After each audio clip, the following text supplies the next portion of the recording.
premier vol du dernier né d'Airbus. La 350 doit avoir lieu ce matin au-dessus de Toulouse. La 350.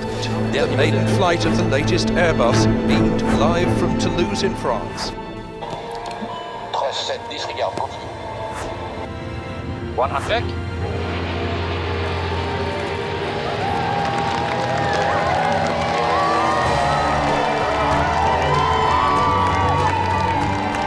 Positive 5. Gear stays down.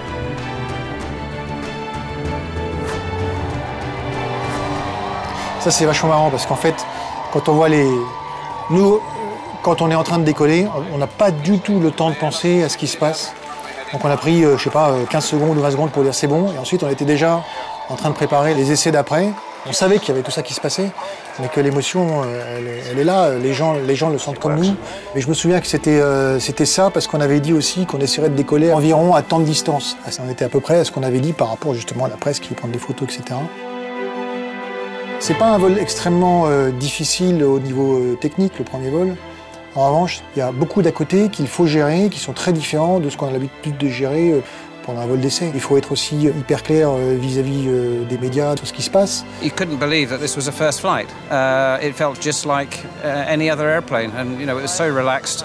Premier vol, on a ouvert une grande partie du domaine. Deuxième vol, on a terminé d'ouvrir le domaine complètement, donc vitesse maximum, vitesse minimum, altitude maximum. Et au troisième vol, on était au Bourget. Donc en se posant après le deuxième vol, on a dit oui, on peut aller au Bourget.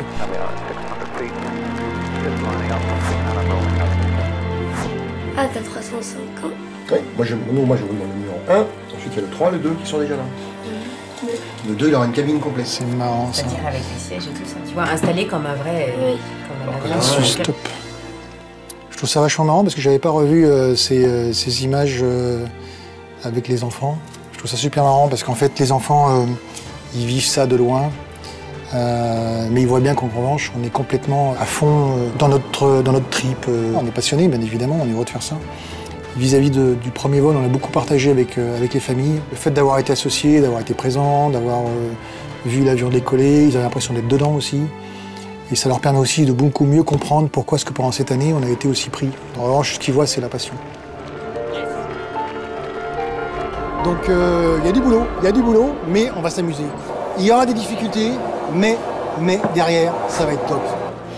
Ouais, je confirme. À cette époque-là, quand je parlais, donc juste après le premier vol, je disais qu'est-ce qui nous attend. Oui, il y a eu 4 autres avions qui ont suivi. Il y a eu des moments durs. Je pense que c'est une année où on a tous énormément donné, mais on a eu à côté de ça énormément de satisfaction d'avoir la chance de voler un superbe avion, de faire une campagne d'essai complète super intéressante. On a eu un avion extrêmement fiable qui nous a permis de voler beaucoup, 2000 heures de vol presque. Donc maintenant, j'attends exactement la même chose avec le Mécène 5, avec le route proving en point d'orgue. C'est des moments super intéressants à vivre et je pense pas qu'effectivement on ait tant de campagnes d'essai dans une vie. Donc ça y est, on est en train de terminer d'en vivre une fantastique sur le 350. Une fois qu'on aura obtenu le Type Certificate, d'une part, il y a assurer l'entrée en service, avec les modifications de Qatar. Mais ensuite, il y a celle des autres clients. Ils ne sont pas tous la même cabine, par exemple. Il y a aussi ce qu'on appelle le Continuous Improvement. Donc on a des idées encore pour améliorer notre avion, qui pour l'instant n'étaient pas la priorité du moment, mais qui vont arriver ensuite pour qu'on puisse continuer d'améliorer notre produit, comme on le fait aujourd'hui sur les autres avions. Donc on n'a jamais fini, Il y a encore un certain nombre d'activités qui ne vont pas s'arrêter au Type Certificate.